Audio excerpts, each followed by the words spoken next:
ಇಂಥದ್ದೊಂದು ಪ್ರಶ್ನೆ ಕಾಡ್ತಾ ಇತ್ತು. ಯಾರ ಕಾರಣ ಈ ಘಟನೆಗೆ? ಯಾರ ಕಾರಣ? ಯಾರ ಲೋಪದೋಷ ಇದೆ?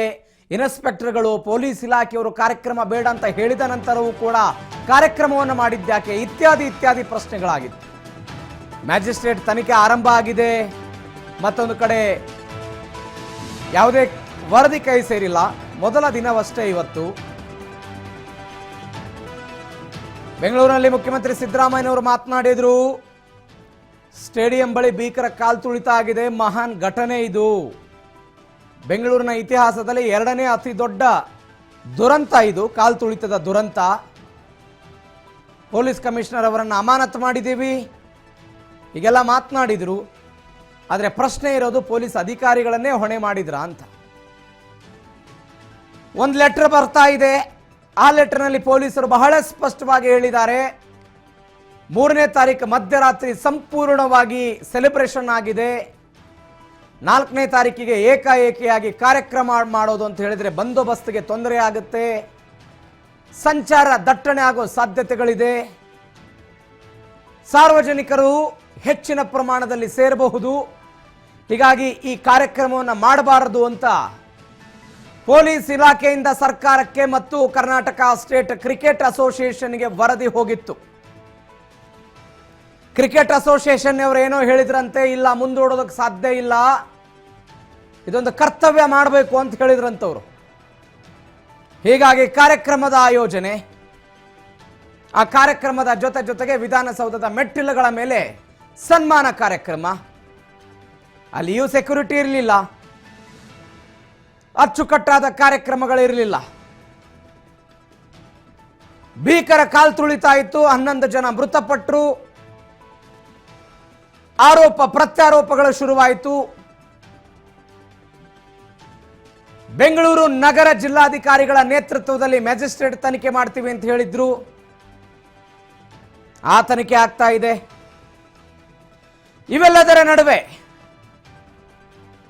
ಈಗ ಸಿದ್ದರಾಮಯ್ಯನವರು ಸುದ್ದಿಗೋಷ್ಠಿ ಮಾಡಿ ಹೇಳ್ತಾ ಇದ್ದಾರೆ, ನಿವೃತ್ತ ನ್ಯಾಯಾಧೀಶ ಜಾನ್ ಮೈಕಲ್ ಕುನ್ನಾ ಅವರ ನೇತೃತ್ವದಲ್ಲಿ ತನಿಖೆ ಮಾಡ್ತೀವಿ ಅಂತ. ನಮ್ಮ ಪ್ರತಿನಿಧಿ ಮೂರ್ತಿ ಫೋನ್ ಸಂಪರ್ಕದಲ್ಲಿದ್ದಾರೆ. ಮೂರ್ತಿ, ಕುನ್ನಾ ಅವರ ನೇತೃತ್ವದಲ್ಲಿ ತನಿಖೆ ಮಾಡ್ತಾರಂತೆ. ಮತ್ತೊಂದು ಕಡೆ ಒಂದು ಆಕ್ರೋಶ ಇತ್ತು, ಸರ್ಕಾರ ಇದಕ್ಕೆ ನೇರ ಹೊಣೆ, ಸರ್ಕಾರದವರ ತಪ್ಪಿನಿಂದಲೇ ಇಂಥದ್ದೊಂದು ಎಡವಟ್ಟಾಗಿದೆ ಅಂತ. ಬಟ್ ಪೊಲೀಸ್ ಅಧಿಕಾರಿಗಳನ್ನ ಹೊಣೆ ಮಾಡಿದೆ ಸರ್ಕಾರ ಇದೀಗ. ಇಲ್ಲ ಪ್ರವೀಣ್, ಇಲ್ಲಿ ಪೊಲೀಸ್ ಅಧಿಕಾರಿಗಳು ಅಥವಾ ಇಟ್ಕೊಂಡಿದ್ದು ಎದುರದಲ್ಲ. ಪ್ರಮುಖವಾಗಿ ಏನಾಗಿದೆ ಅಂತ ಹೇಳಿದ್ರೆ, ಕಬ್ಬನ್ಪಾಲದ ಪೊಲೀಸರ ಇದನ್ನ ನಿಯಮಗಳನ್ನ ಉಳಿಸಿ ಆಡಳಿತ ಮಟ್ಟಕ್ಕೆ ಯಾವ್ದಿದೆ KRCB ಅಥವಾ DRA ತಲೆ ಮಾಡಿದೆ. ಪ್ರಕರಣ ದಾಖಲೆ ಹೈಕೋರ್ಟ್ ಅಲ್ಲಿ ಇವತ್ತು ಯಾವಾಗ ಚಾಟಿ ಬಿತ್ತು ಆವಾಗ ಇಟ್ಕೊಂಡಿದೆ. ತಕ್ಷಣ FIR ದಾಖಲಾಯ್ತು. ತದನಂತರ ಏನಾಯ್ತು ಅಂತ ಹೇಳಿದ್ರೆ, ಕೂಲಂಕುಷವಾಗಿದ್ದಾಗ ವಿರೋಧ ಪಕ್ಷಗಳ ಮತ್ತು ಸಾರ್ವಜನಿಕರ ಮತ್ತೆ ಅಭಿಮಾನಿಗಳ ಆಕ್ರೋಶ ಇದಾಗಿತ್ತಂಗೆ ಏನಾಯ್ತು ಅಂತ ಹೇಳಿದ್ರೆ, ಏನಾದ್ರು ಕ್ರಮ ತಗೋಬೇಕು. ಹಲವಾರು ಬಾರಿ ಇಂಥ ಕ್ರಮಗಳು ಇದಾದಾಗ, ಇಂಥ ಘಟನೆಗಳು ನಡೆದಾಗ ಅದು ಇಟ್ಕೊಂಡಿರುತ್ತೆ ಎಳೆ ಮನಸ್ಸುಗಳು ಮತ್ತಿದು ಪ್ರೀ ಪ್ಲಾನ್ ಯಾವುದೇ ರೀತಿಯಂತ ಒಂದು ಇದಿಲ್ದಿರ ಇಟ್ಕೊಂಡಿರುತ್ತೆ. ಏಕಾಏಕಿ ಈ ತರ ಆದಾಗ ಇಟ್ಕೊಂಡಿದ್ರೆ ಯಾರನ್ನಾದ್ರೂ ತಲೆಯನ್ನ ಕೊಳ್ಳೇಬೇಕಾಗ್ತದೆ. ಇದೇನು ಮೊದ್ಲೇನಲ್ಲ, ಹಿಂದೆ ಇಟ್ಕೊಂಡ್ರೆ ಸುಮಾರು ಬೇರೆ ಆಗಿದೆ. ಆದ್ರೆ ಈ ಸರಿ ಇಂಥದೊಂದು ಒಂದು ಘಟನೆ ನಡೆದಾಗ, ಗೋವಾರ್ ಘಟನೆ, ಅದು ಒಂದು ದುರಂತ ಘಟನೆ. 12 ಜನ, 11+1. ಆದ್ರೆ ಒಂದನ್ನ ಯಾರೂ ತೋರಿಸ್ತಾ ಇಲ್ಲ. ಮಣಿಪಾಲ್ ಹಾಸ್ಪಿಟಲ್ ಸತ್ತಿರೋದನ್ನ ನಿಂತ್ಕೊಂಡಿದೆ, ಅದನ್ನ ತೋರಿಸಲ್ಲ. 12 ಮಂದಿ ಸತ್ತಿದ್ದಾರೆ. ಆಯ್ತಾ, ಸರ್ಕಾರ 10 ಲಕ್ಷ ಘೋಷಿಸಿದೆ, ಮತ್ತೆ RCB 10 ಲಕ್ಷ ಘೋಷಿಸಿದೆ, 20 ಲಕ್ಷ ರೂಪಾಯಿ. ಅದು ಯಾವ ಮನೆಗಲ್ಲ. ಹಲವು ಇದ್ರಲ್ಲಿ ನಿಂತ್ಕೊಂಡಿದೆ. ಕೋಟ್ಯಾಂತರ ರೂಪಾಯಿ ಇದ್ದವ್ರು ಇದ್ದಾರೆ, ಎಲ್ಲರೂ ಇದ್ದಾರೆ. ಆದ್ರೆ ಹಣದ ಇದರಲ್ಲಿ ಆಯ್ತಾ ಪ್ರಾಣವನ್ನ ಇದ್ ಮಾಡಕ್ಕೆ ಸಾಧ್ಯನೇ ಇಲ್ಲ. ಆದ್ರೆ ಮಕ್ಕಳನ್ನ ಕಳ್ಕೊಂಡವ್ರ ಮತ್ತೆ ಇಟ್ಕೊಂಡು ಇದ್ ಮಾಡ್ತಾರೆ ದುಃಖ ಇದಕ್ಕೆ ನ್ಯಾಯ ಇದನ್ನ ಒಂದು ತುಂಬಕ್ಕೆ ಯಾರಿಂದನೂ ಸಾಧ್ಯ ಇಲ್ಲ. ಆದ್ರೆ ಇವತ್ತು ಒಂದು ಕಠಿಣ ನಿರ್ಧಾರ ತಗೊಂಡಿರೋದು ಮತ್ತು ಮೊಹಮ್ಮದ್ ಕುನ್ನಿ ನೇತೃತ್ವದಲ್ಲಿ ಒಂದು ನ್ಯಾಯಾಂಗ ಇದು. ಆಕ್ಚುಲಿ CIDಗೆ ಹೋಗ್ತೇವೆ ಅಂತ ಹೇಳ್ತಾ ಇದ್ರು. ಅದಕ್ಕೆ ಮುಂಚೆ ಇಟ್ಕೊಂಡಿದ್ದ ದಯಾನಂದ್ ಅಂತ ಬಿಡದೆ ಒಬ್ಬ ಡಿಸ್ಟ್ರಿಕ್ಟ್ ಮ್ಯಾಜಿಸ್ಟ್ರೇಟ್ ಇವರು ಆದೇಶಕ್ಕೆ ಇದ್ ಮಾಡಿದ್ರು. ಆದ್ರೆ ಇವತ್ತು ಈಗ ಬಂದ ಸುದ್ದಿ ಅಂತ ಹೇಳಿದ್ರೆ, ಮೊಹಮ್ಮದ್ ಕುನ್ನಿ ಆಯ್ತಾ ರಿಟೈರ್ಡ್ ಜಸ್ಟಿಸ್ ಅವರ ನೇತೃತ್ವದ ತನಿಖೆ ಅಂತ ಹೇಳಿದ್ರೆ ಒಂಥರ ಖುಷಿ ಆಗುತ್ತೆ. ಓಕೆ ಥ್ಯಾಂಕ್ ಯು ಮೂರ್ತಿ ನಿಮ್ಮೆಲ್ಲ ಡೀಟೇಲ್ಸ್ಗೆ. ಮೊಹಮ್ಮದ್ ಕುನ್ನಿ ಅಲ್ಲ, ಜಾನ್ ಮೈಕಲ್ ಅವರ ನೇತೃತ್ವದಲ್ಲಿ, ನಿವೃತ್ತ ನ್ಯಾಯಾಧೀಶರು ಅವರ ನೇತೃತ್ವದಲ್ಲಿ ತನಿಖೆಯನ್ನು ಮಾಡ್ತೀವಿ ಅಂತ ಹೇಳಿದ್ದಾರೆ. ಒಂದು FIR ದಾಖಲಾಗಿದೆ. ಆ FIR ನಲ್ಲಿ ಹೀಗೆ ಉಲ್ಲೇಖ ಮಾಡಲಾಗಿದೆ: RCB ತಂಡ ಗೆದ್ರೆ ಅಭಿಮಾನಿಗಳು ರಾತ್ರಿ ಇಡೀ ಸಂಭ್ರಮವನ್ನ ಆಚರಿಸೋರಿದ್ದಾರೆ.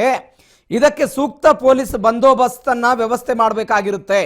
4/6/2025 ಮತ್ತೆ ನೀವು ತಿಳಿಸಿದ ರೀತಿಯಲ್ಲಿ ಕಾರ್ಯಕ್ರಮವನ್ನು ಆಯೋಜನೆ ಮಾಡಿದರೆ ಲಕ್ಷಾಂತರ ಅಭಿಮಾನಿಗಳು ಸೇರೋರಿದ್ದು ಇದರಿಂದ ಸಾರ್ವಜನಿಕ ಸಂಚಾರಕ್ಕೆ ಅಡಚಣೆ ಉಂಟಾಗಿ ಸೂಕ್ತ ಬಂದೋಬಸ್ತ್ ವ್ಯವಸ್ಥೆಯನ್ನು ಮಾಡಿಕೊಳ್ಳೋದಕ್ಕೆ ಕಾಲಾವಕಾಶ ಬೇಕಾಗಿರುತ್ತೆ. ಪೊಲೀಸ್ ಇಲಾಖೆ ಹೇಳಿರುವಂತಹ ಮಾತಿದು ಉಲ್ಲೇಖ ಆಗಿದೆ. ನಮಗೆ ಕಾಲಾವಕಾಶ ಬೇಕಾಗಿರುತ್ತೆ ಎಂಬುದಾಗಿ ಕಾರ್ಯಕ್ರಮ ಆಯೋಜಕರಾದಂತಹ ಕ್ರಿಕೆಟ್ ಅಸೋಸಿಯೇಷನ್ ಆಡಳಿತ ಮಂಡಳಿಯವರಿಗೆ ಮನವರಿಕೆ ಮಾಡಲಾಯಿತು. ಅನುಮತಿಯನ್ನು ನೀಡಲು ನಿರಾಕರಿಸಲಾಯಿತು. ಆದರೂ ಸಹ ಅವರು ನನ್ನ ಸಲಹೆಗೆ ಒಪ್ಪದೆ KSCA, DNA ಮತ್ತು RCB ಫ್ರಾಂಚೈಸಿಯವರು ಸಮಾನ ಉದ್ದೇಶದಿಂದ 4/6/2025 ಸಂಜೆ ಕಾರ್ಯಕ್ರಮವನ್ನು ಮಾಡಲೇಬೇಕಾಗುತ್ತದೆ ಅಂತ ಒತ್ತಾಯ ಮಾಡಿರುತ್ತಾರೆ. ಈ ಕಾರಣಕ್ಕಾಗಿ ಕಾರ್ಯಕ್ರಮ ಆಗಿದೆ. ಅದಕ್ಕೆ DK ಶಿವಕುಮಾರ್ ಅವರು ಕೂಡ ವಿಧಾನಸೌಧದ ಮೆಟ್ಟಿಲುಗಳ ಮೇಲೆ ಕಾರ್ಯಕ್ರಮವನ್ನು ಮಾಡಿದರು. HALಗೆ ಹೋಗಿ ಅವರನ್ನು ಕರೆದುಕೊಂಡು ಬಂದರು. ಅದಾದ ನಂತರ ಎಲ್ಲವೂ ಕೂಡ ಆಗಿದ್ದು ಅಧ್ವಾನ ಅಕ್ಷರಶಃ ಒಂದು ಇತಿಹಾಸದಲ್ಲಿ ಕಪ್ಪು ಚುಕ್ಕೆಯಲ್ಲಿ ಬರೆದಿಡಬೇಕಾದಂತಹ ಘಟನೆ ನಿನ್ನೆ ಬೆಂಗಳೂರಿನಲ್ಲಾಯಿತು. ಇದೀಗ ಈ ಪೊಲೀಸ್ ಇಲಾಖೆಯ ಮುಂಜಾಗ್ರತೆ, ಪೊಲೀಸ್ ಇಲಾಖೆಯವರು ಹೇಳಿದ ನಂತರವೂ ಕೂಡ ಅವರು ಕಾರ್ಯಕ್ರಮವನ್ನು ಆಯೋಜನೆ ಮಾಡಿದ್ದು, ಅದಕ್ಕೆ ಬೇಕಾದಂಥ ಯಾವುದೇ ಸಿದ್ಧತೆಗಳು ಸರ್ಕಾರದ ಮಟ್ಟದಲ್ಲಿ ಆಗದೇ ಇರೋದು. ಒನ್ಸ್ ಅಗೇನ್ ಪೊಲೀಸ್ ಇಲಾಖೆ ಬೇಡ ಅಂತ ಹೇಳಿದ ತಕ್ಷಣವೂ ಕೂಡ ಅದರ ನೇತೃತ್ವವನ್ನು ವಹಿಸಿಕೊಂಡಿದ್ದಂತಹ ಗೃಹ ಸಚಿವರಾಗಿರಲಿ, ನಗರಾಭಿವೃದ್ಧಿ ಸಚಿವರಾದಂತಹ DK ಶಿವಕುಮಾರ್ ಆಗಿರಲಿ, ರಾಜ್ಯದ ಮುಖ್ಯಮಂತ್ರಿ ಆಗಿದ್ದಂತಹ ಸಿದ್ದರಾಮಯ್ಯನವರಾಗಿರಲಿ, ಯಾರೂ ಕೂಡ ಇದರ ಮುತುವರ್ಜಿಯನ್ನು ವಹಿಸದೆ ಏಕಾಏಕಿಯಾಗಿ ಅವರನ್ನು ಬರಮಾಡಿಕೊಂಡ್ರು. HAL ತಾಜ್ ವೆಸ್ಟ್ ಎಂಡ್ನಿಂದ ವಿಧಾನಸೌಧನಿಂದ ಚಿನ್ನಸ್ವಾಮಿ ಸ್ಟೇಡಿಯಂ ಲಕ್ಷ ಜನಸಂಖ್ಯೆ ಸೇರಿದ್ರು. ಕೊನೆಗೆ ಆಗಿದ್ದು 11 ಜನರ ಅಂತಿಮ ದಿನಗಳಾಗಿತ್ತು ಅದು. ಇದೀಗ ಈ ಘಟನೆಗೆ ಸಂಬಂಧಪಟ್ಟಂತೆ ಪೊಲೀಸ್ ಅಧಿಕಾರಿಗಳನ್ನೇನೋ ಹೊಣೆ ಮಾಡಿದ್ದಾರೆ, ಸಸ್ಪೆಂಡ್ ಮಾಡಿದ್ದಾರೆ. ಏನಾಗುತ್ತೆ? ವರದಿ ಕೊಡ್ತಾರೆ, ಒಂದಿಷ್ಟು ಪರಿಹಾರ ಕೊಡ್ತೀರಿ, ಕತೆ ಮುಗೀತಷ್ಟೇ. ಹೋಗಿದ್ದಂತಹ ಜೀವ ವಾಪಸ್ ಏನಾದರೂ ಬರುತ್ತಾ? ಸಾಧ್ಯವಿಲ್ಲ. ಕುಟುಂಬಗಳಿಗೆ ಸಾಂತ್ವನ ಹೇಳ್ತೀವಿ, ಅವರ ದುಃಖದಲ್ಲಿ ಭಾಗಿಯಾಗಿದ್ದೀವಿ ಅಂತ ಇತ್ಯಾದಿ ಮಾತುಗಳನ್ನು ಸರ್ಕಾರದ ಮಟ್ಟದಲ್ಲಿರುವವರು ಹೇಳಬಹುದಷ್ಟೇ. ಆದರೆ ಅದಕ್ಕೆ ಮುಂಜಾಗ್ರತಾ ಕ್ರಮಗಳನ್ನು ತೆಗೆದುಕೊಂಡು ಪೊಲೀಸ್ ಇಲಾಖೆ ಕೊಟ್ಟಂತಹ ಗೈಡ್ಲೈನ್ಸ್ ಅನ್ನು ಸರ್ಕಾರದವರು ಫಾಲೋ ಮಾಡಿದ್ರೆ ಇವತ್ತು ಈ ಕ್ಷಣಕ್ಕೆ ಈ ಘಟನೆ ಆಗ್ತಾ ಇರಲಿಲ್ಲ. ರಾಜ್ಯ ಸರ್ಕಾರದಿಂದ ಪೊಲೀಸರ ಅಮಾನತು ಆದೇಶ ಬಂದಿದೆ. ಈ ಕ್ಷಣದಿಂದಲೇ ಅಮಾನತು ಜಾರಿ ಬರುವಂತೆ ಆದೇಶ ಹೊರಡಿಸಿದ್ದಾರೆ. ಪೊಲೀಸ್ ಕಮಿಷನರ್ ಬಿ ದಯಾನಂದ್, ಹೆಚ್ಚುವರಿ ಪೊಲೀಸ್ ಆಯುಕ್ತ Vikas Kumar, central DCP HT Shekhar, ACP Balakrishna, Cubbon park police inspector AK Girish suspend ಆಗಿರೋರು ಇವರೆಲ್ಲ. ಹೆಚ್ಚುವರಿ ಪೊಲೀಸ್ ಆಯುಕ್ತ Vikas Kumar, central DCP HT Shekhar ಇದ್ದಾರೆ, ACP ಬಾಲಕೃಷ್ಣ, ಇವರೆಲ್ಲರನ್ನ ಅಮಾನತು ಮಾಡಿದೆ.